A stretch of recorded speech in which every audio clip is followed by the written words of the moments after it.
Hello everyone, welcome to our YouTube channel. So this is Koika Chaudhary. Today we'll be discussing the module 17, effect of pressure on change of state and sublimation also. ठीक है? So let's start.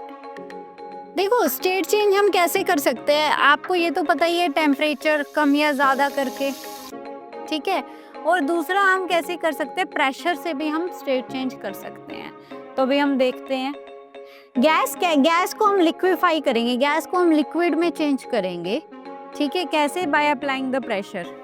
ये piston है, यहाँ पे आपने gas ली, particles दूर दूर है, आपने पिस्टन से ना प्रेशर अप्लाई करोगे, आप कंप्रेस कर रहे हो। क्या कर रहे हो? प्रेस कर रहे हो उसे, ठीक है। कंप्रेसिबिलिटी हमने पढ़ी थी कि गैसेस आर इजीली कंप्रेसिबल, तो आप इसे कंप्रेस करोगे, ठीक है। पार्टिकल्स क्या होंगे? पास आएंगे। आपने प्रेशर अप्लाई किया, पार्टिकल्स पास आते चले गए। जैसे पार्टिकल्स पास आए, फिर क्या होगा? हीट रिलीज होगी। जब पार्टिकल्स पास आएंगे ना, तो हीट रिलीज होगी, वो हीट आपको रिमूव करनी होगी। अदरवाइज जो पार्टिकल्स पास आने पर लिक्विड में चेंज हो रहे हैं ना, देखो गैस के पार्टिकल्स ऐसे थे, आपने प्रेशर अप्लाई किया, पास आ गए, तो लिक्विड में चेंज हो गए, ठीक है। अब उसे लिक्विड में ही रहने के लिए जो हीट रिलीज हुई है, आपको वो हीट रिमूव करनी होगी, यानी कि गैस को साथ के साथ कूल भी करना होगा। तो अगर आप इसे गैस को कूल कर दो, ठीक है, तो ये क्या हो जाएगा? लिक्विफाई हो जाएगी। क्या हो जाएगी? लिक्विफाई। अगर आप गैस को कूल नहीं करोगे ना, तो वापस से ही लिक्विड में चेंज होते फिर गैस में चेंज हो जाएगी, क्योंकि लिक्विड को क्या मिल गई? हीट। अगर लिक्विड को हीट मिलेगी तो वो गैस में चेंज हो जाएगा, ठीक है। सो आप कैसे स्टेट चेंज कर सकते हो, गैस को लिक्विफाई कर सकते हो? ये क्वेश्चन पूछा जाता है by applying the pressure and lowering the temperature, ठीक है।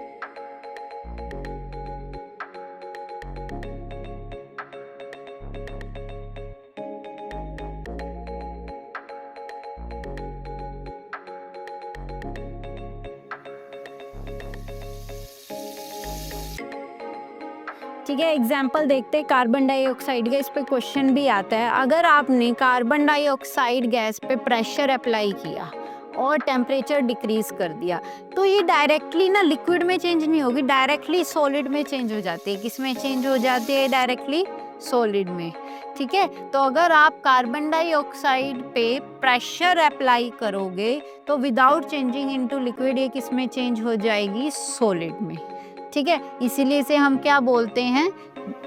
ड्राई आइस भी बोलते हैं इसे। हम क्या बोलते हैं? ड्राई आइस, ठीक है। ड्राई आइस क्यों बोला हमने? क्योंकि जब आपने इसे प्रेशर अप्लाई किया, जब आपने इस पे प्रेशर अप्लाई किया, तो ये किस में चेंज हो गई? सॉलिड में, विदाउट चेंजिंग इनटू लिक्विड। तो लिक्विड में चेंज नहीं हो रही, तो वेट नहीं हो रही बीच में, ठीक है। तो इसलिए हमने इसे क्या बोला? ड्राई आइस, ठीक है। तो इसे हम किस में स्टोर करते हैं? Under high pressure. किस में स्टोर करते हैं? Under high pressure.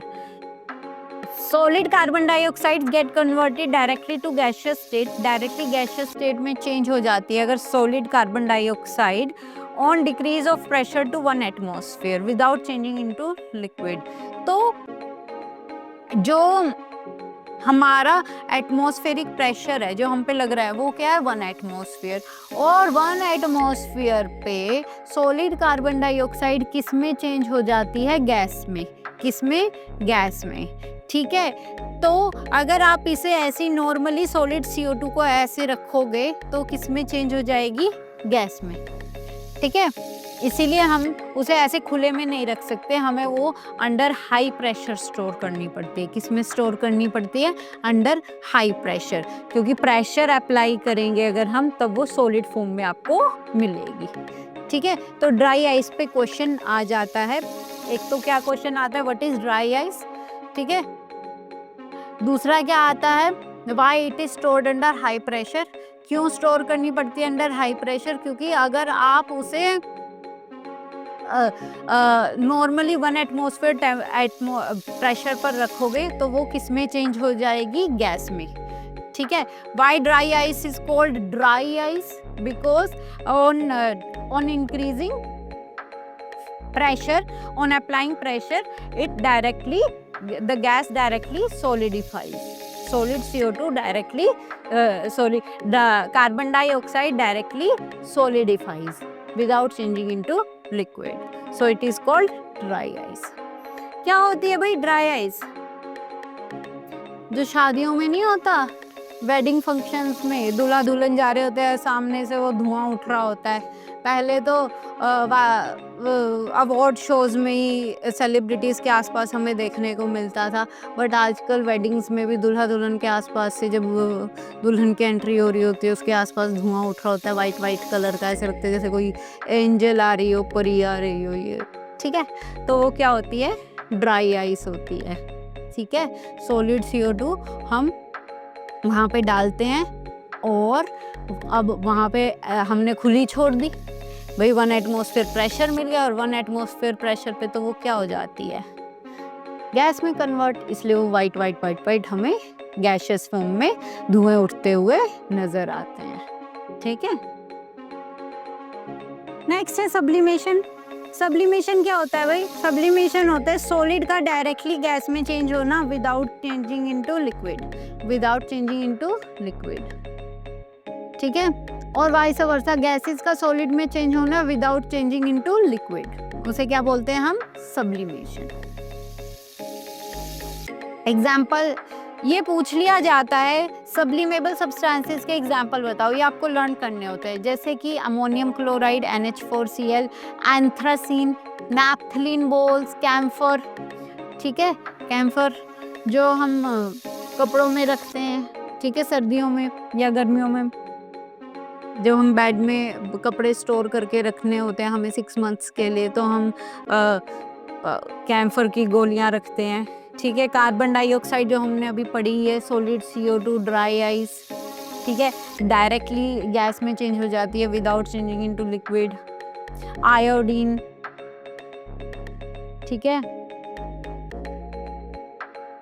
Naphthalene balls, naphthalene balls आप टॉयलेट्स में रखते हो, क्यों रखते हो? क्योंकि आप जब उन्हें टांगते हो उसमें, तो उसमें क्या होगा, वो डायरेक्टली सॉलिड से किस में चेंज हो जाएगी? गैस में, और जब वो गैस में चेंज होती है तो फ्रेग्रेंस स्प्रेड होती है ड्यू टू डिफ्यूजन, ठीक है। तो प्लेजेंट अरोमा मिलता है, स्मेल नहीं आती है। एक एक्टिविटी देख लेते हैं सब्लिमेशन से रिलेटेड। आपने एक अमोनियम क्लोराइड लिया पाउडर, अब ऊपर आप रख दोगे फनल, अब ये क्या हो जाएगा? सब्लिमेट हो जाएगा। ऊपर आपने कॉटन प्लग लगा दिया, ऊपर से फनल को बंद कर दिया, नीचे से आपने हाई टेम्परेचर दे दिया। टेम्परेचर दोगे, हीट दोगे, तो ये क्या होगा? सॉलिड किस में चेंज हो जाएगा? डायरेक्टली गैस में, क्योंकि ये सब्लिमेबल सब्सटेंस है, लिक्विड में चेंज नहीं होगा, डायरेक्ट गैस में। यहाँ पे आपको वेपर्स मिल जाएंगे अमोनियम क्लोराइड के, इसीलिए हमने यहाँ पर कॉटन प्लग लगाया था, ताकि वो वेपर्स एस्केप ना हो जाए, निकल ना जाए, हम उसे कलेक्ट करके देख सके।